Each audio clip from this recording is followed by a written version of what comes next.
Part 2.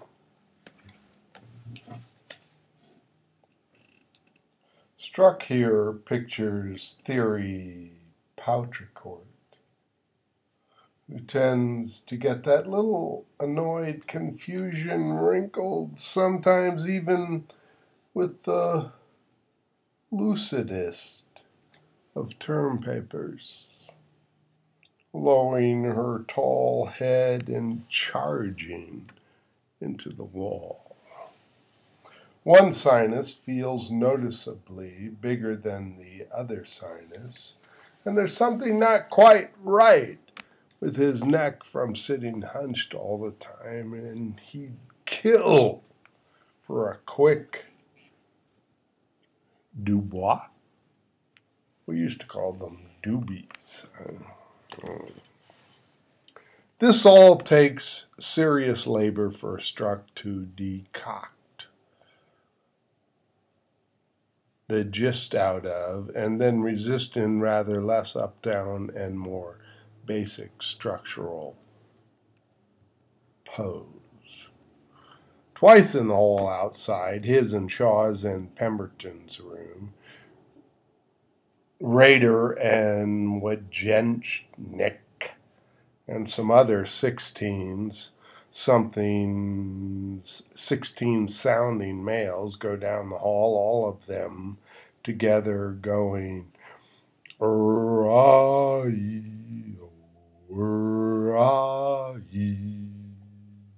and so on.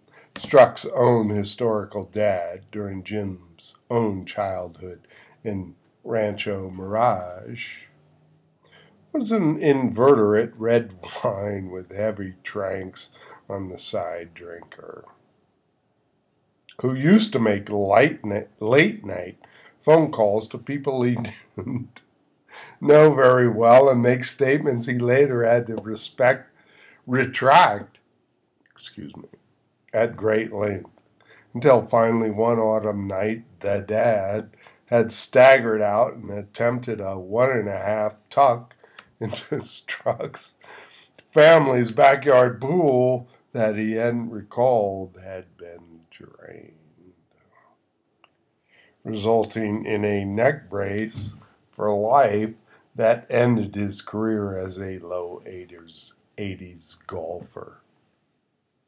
This is the final round of the U.S. Open today, resulting in incredible bitterness and family trauma.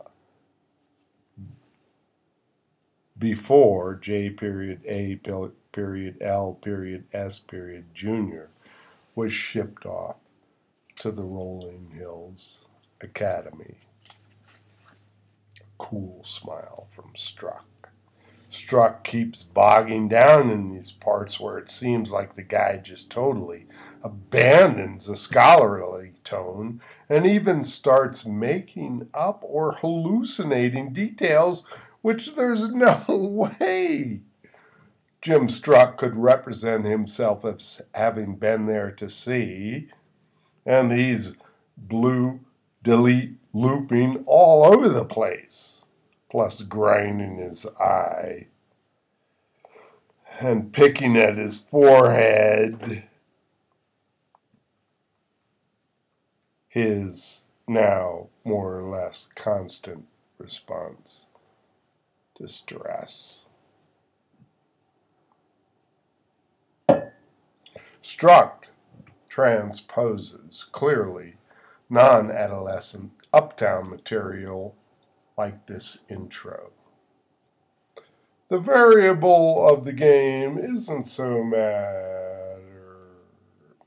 much a matter of the train, but the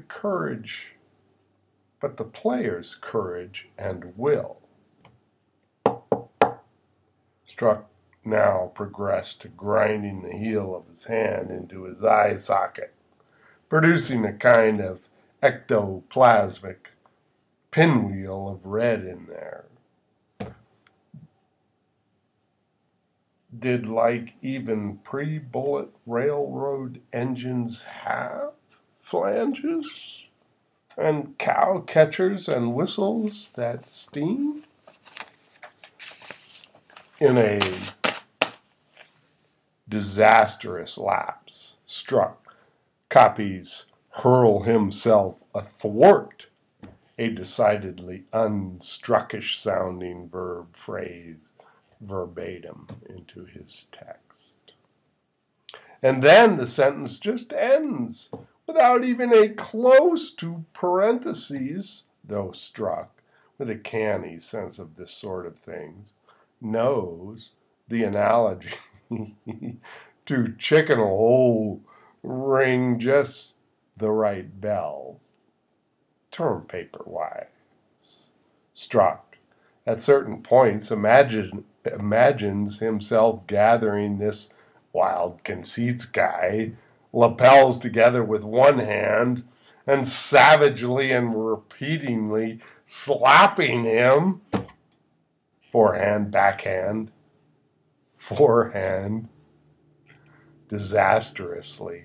Struck blithely transposes this stuff too, with not even a miniature appliance-sized bulb flickering over his head. The paradox here for Struck as plagiarist, who needs something with sufficient detail to be able to basically just rehash, in that this thing here has almost too much detail, much of it purple.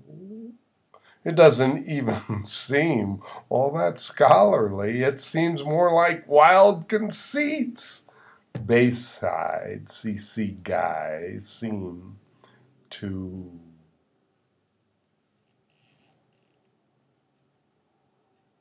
more and more tipsy as the thing went on until he felt free to make a lot of it up, like E period, G period, the contuted meats bits, etc.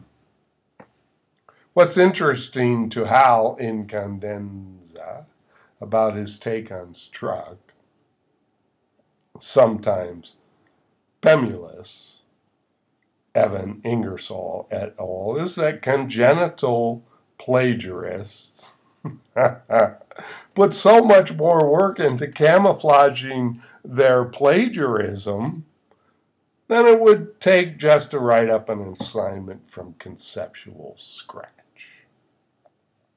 It usually seems like plagiarists aren't lazy so much as kind of navigationally insecure. They have trouble navigating without detailed maps assurance that somebody has been this way before them. About this incredible, painstaking care to hide and camouflage the plagiarism, whether it's dishonesty or kind of kleptomaniacal thrill-seeking or what. Hal hasn't developed much of any sort of take. In a disastrous and maybe unconsciously self-destructive set of lapses, Struck rehabilitates the prose but keeps a lot of the hallucinatory, specific descriptive stuff in. Unfootnoted, though there's obviously no way he could pretend to have been there.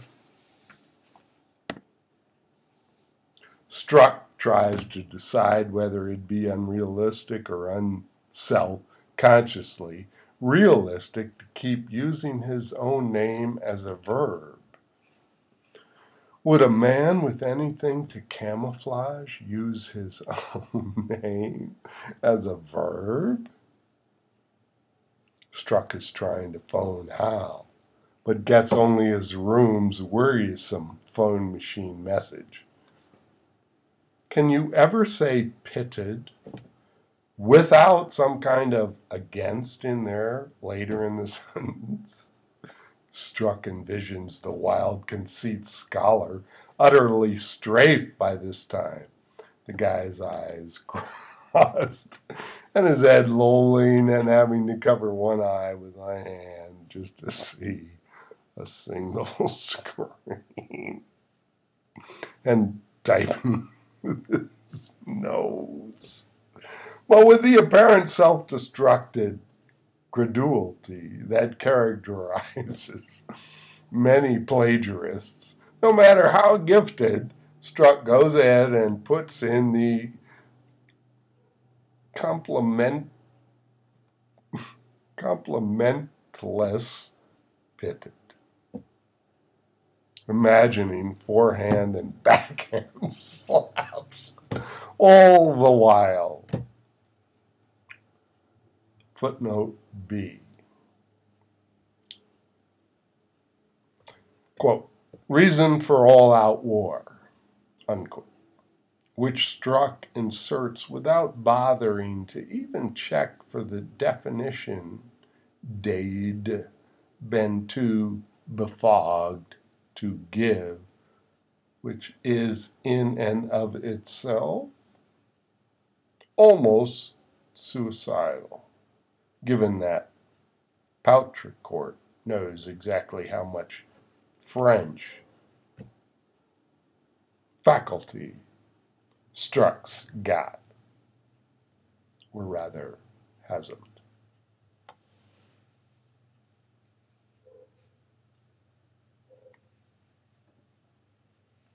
Cheers.